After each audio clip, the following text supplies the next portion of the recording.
सो हे WhatsApp guys, स्वागत करता हूं आप सभी का हमारे यूट्यूब चैनल टेक्निकल सुरेश पर। तो इस वीडियो पर हम बताएंगे कुछ Realme C11 के अमेजिंग ट्रिप्स और ट्रिक। तो चलिए देखते हैं कैसे इसको करते हैं। तो चलिए वीडियो की तरफ बढ़ते हैं। तो यहाँ पर जो पहला ऑप्शन है तो वो है स्क्रॉलिंग एप्लीकेशन का। तो स्क्रॉलिंग एप्लीकेशन एक बहुत ही अच्छा ऑप्शन है। तो इस पर आप क्या कर सकते हैं कि अपने एप्लीकेशन को एनिमेशन की तरह यूज़ कर सकते हैं। जैसा कि आप देख सकते हैं, मैं आपको एक स्क्रीन शॉट भी दिखा दूंगा या फिर मैं वीडियो डाल रहा हूँ आगे, तो आप देखते रहिए। तो चलिए देखते हैं कैसे इसको करते हैं। तो यहाँ पर गाइस हम आ चुके हैं अपने मोबाइल स्क्रीन के ऊपर। तो यहाँ पर हम बताएंगे कैसे आप इस स्क्रॉलिंग को चेंज कर सकते हैं। जैसा कि आप यहाँ पर देख सकते हैं, ये वाला स्क्रॉलिंग अभी मेरे फ़ोन पर है, तो इसे हम चेंज करेंगे। तो इसको चेंज करने के लिए हमें एक काम करना पड़ेगा। यहाँ पर जो आप राइट साइड पर स्पेस दिख रहे हैं, फ्री स्पेस, तो वहाँ पर हमें क्लिक करके रखना होगा। और यहाँ पर नीचे आप अगर आते हैं तो यहाँ पर एक इफ़ेक्ट का ऑप्शन मिल जाता है। तो इस इफ़ेक्ट वाले ऑप्शन पर क्लिक करके बहुत सारे यहाँ पर आपको इफ़ेक्ट मिल जाते हैं, जैसा कि स्क्रॉलिंग का ये इफ़ेक्ट है। तो यहाँ पर अगर पहला ऑप्शन क्लिक करते हैं तो कुछ इस तरह का इफेक्ट है। यहाँ पर अगर हम दूसरा ऑप्शन क्लिक करते हैं तो कुछ इस तरह का इफेक्ट है। यहाँ पर हम अगर चौथा ये वाला, तो इस तरह का कुछ ऑप्शन है। तो यहाँ पर आपको बहुत सारे यहाँ पर इस तरह के ऑप्शन मिल जाते हैं और आप अपने फ़ोन को इस तरह से कुछ चेंज कर सकते हैं। तो चलिए चलते हैं अपने नेक्स्ट ट्रिक की तरफ। तो यहाँ पर हमारा जो दूसरा ऑप्शन है तो वो है ऑटोमेटिक लॉक स्क्रीन चेंज। तो यहाँ पर मैं ये बताना चाहता हूँ कि आप अगर अपने स्क्रीन को लॉक करते हैं तो वहाँ पर देख सकते हैं जैसे कि वॉलपेपर मतलब एक ही रहता है, तो वहाँ पर आप अलग अलग वॉलपेपर को चेंज कर सकते हैं, वो भी ऑटोमेटिक होगा ये सभी। तो वो वाले ऑप्शन को मैं आप दिखा रहा हूँ कि कैसे उसको इनेबल करना है। तो यहाँ पर गाइस, जैसा कि मैंने आपको बताया कि लॉक स्क्रीन पर जो वॉलपेपर आते हैं तो तरह तरह के, तो यहाँ पर एक ट्रिक है जिसके मदद से आप अपने लॉक स्क्रीन को आप जब भी खोलेंगे तब भी ये चेंज हो जाएंगे ऑटोमेटिक से। तो चलिए कौन सा वो सेटिंग है, चलिए देख लेते हैं। तो यहाँ से हम पहले सेटिंग पर जाएंगे। तो सेटिंग पर आने के बाद यहाँ पर home screen and lock screen magazine जो है, तो वहाँ पर हम क्लिक करेंगे। और क्लिक करने के बाद यहाँ पर लॉक स्क्रीन मैगज़ीन जो है, तो वहाँ पर क्लिक करने के बाद यहाँ पर लॉक स्क्रीन मैगज़ीन है, तो इस पर हम जब इसको इनेबल करेंगे तो ये ऑटोमेटिक सा लॉक स्क्रीन को चेंज कर देगा। लेकिन अभी मेरा स्क्रीन रिकॉर्डर चालू है, अगर मैं इसको बंद करता हूँ तो यहाँ पर कुछ गड़बड़ हो सकता है। अगर मैं अपनी स्क्रीन को बंद करता हूँ तो आप चला के देखिए, मैं 100% गारंटी लेता हूँ कि आपके ऑप्शन, ये जो ऑप्शन है वो काम करेगा, 100% जेन्युइन है।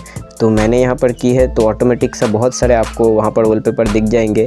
अब जब भी लॉक करेंगे तो अलग वॉलपेपर है, अब जब दूसरे बार ओपन करेंगे तो अलग वॉलपेपर आएगा। तो कुछ इस तरह का ऑप्शन है और बहुत ही फ़ायदेमंद ऑप्शन है। तो चलिए चलते हैं अपने नेक्स्ट ट्रिक की तरफ। तो आप भी, मैं जैसा दिखा रहा हूँ, आप भी Realme C11 पर इस तरह के ऑप्शन करके आप अपने स्क्रीन के जो लॉक वॉलपेपर है उन सभी को चेंज कर सकते हैं बहुत ही आसानी से। तो यहाँ पर जो तीसरे नंबर पर हमारा जो न्यू ट्रिक है तो वो ये है कि आप कैसे अपने रैम यूजेस, जैसा कि आप देख सकते हैं, मैं यहाँ पर लेफ़्ट साइड पर दिखा रहा हूँ एक स्क्रीनशॉट, तो उसको आप इनेबल कर सकते हैं। तो इसको इनेबल करना बहुत ही आसान है, मैंने भी यहाँ पर Realme C11 पर करके रखा है।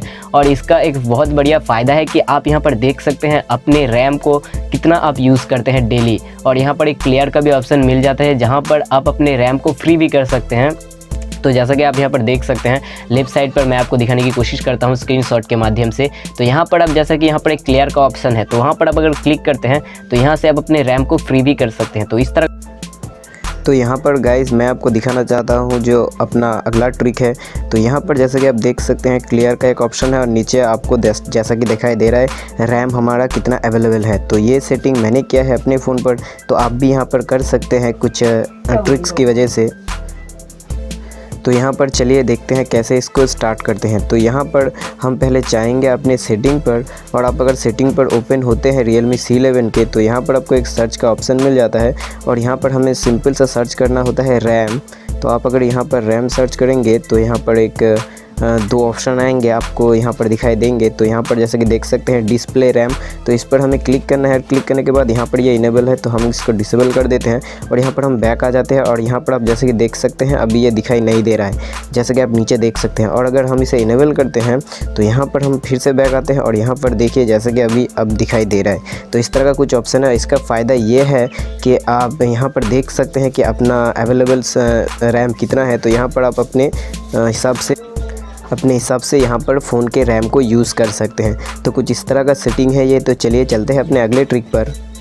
तो यहाँ पर जो चौथे नंबर पर हमारा जो टॉपिक है या फिर टिप्स है तो वो ये है कि आप अगर गेम खेलते हैं, आप मान लो Realme C11 PUBG या फिर आप फ्री फायर खेल रहे हैं, तो बहुत बार क्या होता है कि आपके फ़ोन में कोई अनजान नोटिफिकेशन या फिर कॉल आ जाता है जिसके वजह से आपका फ़ोन स्लो हो जाता है। और मेरे साथ भी ऐसा हो रहा था, तो मैंने इसके मतलब सॉल्यूशन मैंने खोजने की कोशिश की। तो यहाँ पर आपको एक ऑप्शन दिया जाता है Realme C11 के जो गेम स्पेस है उस पर आप अगर जाते हैं तो वहाँ पर एक ऑप्शन मिल जाता है जिसे कि आप देख सकते हैं। मैं यहाँ पर स्क्रीनशॉट भी दिखा रहा हूँ। तो इसका फ़ायदा क्या है कि आप अगर गेम खेल रहे हैं तो कोई भी नोटिफिकेशन आपके मतलब आपके अनुमति के बिना ये कभी भी नहीं आएंगे। तो यहाँ पर ये सेटिंग है। और अगर आप यहाँ पर कॉल को मतलब डिस्कट करना चाहते हैं, यानी कि आप नहीं चाहते हैं कि मैं जब गेम खेलूँ तब कोई मुझे डिस्टर्ब करे, तो यहाँ पर डू नॉट डिस्टर्ब का भी इस तरह के कुछ ऑप्शन दिए जाते हैं आपको, और ये बहुत ही फ़ायदेमंद है। तो मैंने यहाँ पर जब गेम खेला है तो मैंने इस ऑप्शन को इनेबल करके जब खेलता हूँ तो मुझे बहुत ही बढ़िया लगता है, क्योंकि कोई नोटिफिकेशन या फिर कोई भी कॉल्स अगर आपके फ़ोन में आता है तो फ़ोन हैंग कर जाता है। लेकिन आप अगर इसे इनेबल करते हैं तो आपका फ़ोन बहुत ही फास्ट चलता है और यहाँ पर गेमिंग एक्सपीरियंस भी अच्छा होता है। तो आशा करता हूँ ये वाली ट्रिक भी आपको समझ में आई। तो चलिए चलते हैं अपने नेक्स्ट ट्रिक के ऊपर। तो यहाँ पर जो 5 नंबर पर मतलब 5th नंबर पर जो हमारा ट्रिक्स है तो वो ये है कि आप कैसे अपने बैटरी के परसेंटेज को शो कर सकते हैं। तो यहाँ पर आप जब Realme C11 को ख़रीदेंगे तो वहाँ पर आपको परसेंटेज दिखाई नहीं दे रही होगी। तो यहाँ पर हमें क्या करना चाहिए, मैं जैसा कि दिखा रहा हूँ आपको ऑप्शन पर जाना चाहिए और इस तरह का सेटिंग करके, मैं जैसा कि आप लेफ़्ट साइड पर देख सकते हैं, मैं स्क्रीनशॉट भी सब मतलब जो भी ट्रिक मैंने यहाँ पर बताया सबके स्क्रीनशॉट मैं आपको शेयर कर रहा हूँ। तो उस तरह कुछ आप करके अपने फ़ोन पर Realme C11 पर उसे इम्प्रूव कर सकते हैं और इस तरह से परसेंटेज को शो कर सकते हैं। तो चलिए चलते हैं अपने नेक्स्ट ट्रिक के ऊपर। तो यहाँ पर जो नेक्स्ट ट्रिक है तो वो बहुत ही फ़ायदेमंद है और यहाँ पर आपके लिए काफ़ी फ़ायदेमंद होगा, क्योंकि यहाँ पर जब से चाइनीज़ एप्लीकेशन बैंड हुए, जैसे कि शेयरिट था और एक्सेंडर था, तो इस तरह के एप्लीकेशन के जाने की वजह से हमें शेयर का जो प्रॉब्लम वो बहुत ही मतलब ज़्यादा दिखाई दे रहे हैं। तो आप अगर कोई भी डाटा या फिर आप फ़ोटो को शेयर करना चाहते हैं तो यहाँ पर बहुत ही प्रॉब्लम होता है कि कैसे किसे करें। तो इसके लिए तो पहला ऑप्शन है कि आप अगर फ़ोटो भेजना चाहते हैं तो ब्लूटूथ या फिर व्हाट्सअप है। तो यहाँ पर हम कोशिश करते हैं, ज़्यादातर लोग यही चाहते हैं कि ये सभी फ्री में हो। तो फ्री में करने के लिए हमें 2 ऑप्शन एप्लीकेशन और नहीं, एक एप्लीकेशन मैं बताऊंगा और एक एप्लीकेशन आपके फ़ोन में Realme C11 में पहले से ही इंस्टॉल है। तो यहाँ पर हम पहले बता देते हैं कौन सा एप्लीकेशन आपको लेना चाहिए। तो यहाँ पर पहला जो एप्लीकेशन आता है तो वो है जियो स्विच के माध्यम से आप यहाँ पर डाटा को शेयर कर सकते हैं, एंड्रॉयड में भी और जियो में भी। तो ये बहुत ही बढ़िया एप्लीकेशन है। तो जैसे कि आप लेफ्ट साइड पर देख सकते हैं, इसको आप इंस्टॉल करके डायरेक्ट सा एंड्रॉयड या फिर जियो के लिए इसे यूज़ कर सकते हैं डाटा शेयर के लिए। और यहाँ पर जो हमारा दूसरा एप्लीकेशन जो फ़ोन पे इंस्टॉल रहता है Realme C11 पर, तो वो ये है कि आप यहाँ पर जो गूगल यहाँ पर आपको दिखाई दे रहा है क्लीनर, जैसे कि आप बाएं तरफ देख सकते हैं, इस एप्लीकेशन के माध्यम से आप बहुत ही आसानी से अपने डेटा को शेयर कर सकते हैं एंड्रॉयड फ़ोन में ही किसी अदर्स फ़ोन में Realme C11। और फिर आप एंड्रॉयड में भी मतलब मैं यहाँ पर बताना चाहता हूँ कि एंड्रॉयड फ़ोन में आप यहाँ पर डाटा को शेयर कर सकते हैं इस एप्लीकेशन के माध्यम से। और बहुत ही बढ़िया है, यहाँ पर आपको मतलब क्लीनिंग का भी ऑप्शन मिल जाता है बहुत ही आसानी तरीके से। यहाँ पर आप इसे कंट्रोल भी कर सकते हैं और इसका रिव्यू भी अच्छी तरीके से आप यहाँ पर चेकआउट कर सकते हैं प्ले स्टोर पर। तो आपको अगर कोई भी प्रॉब्लम हो तो आप कमेंट बॉक्स पर ज़रूर बताएं, जिससे कि हम उस प्रॉब्लम का सोल्यूशन आपको दे सके।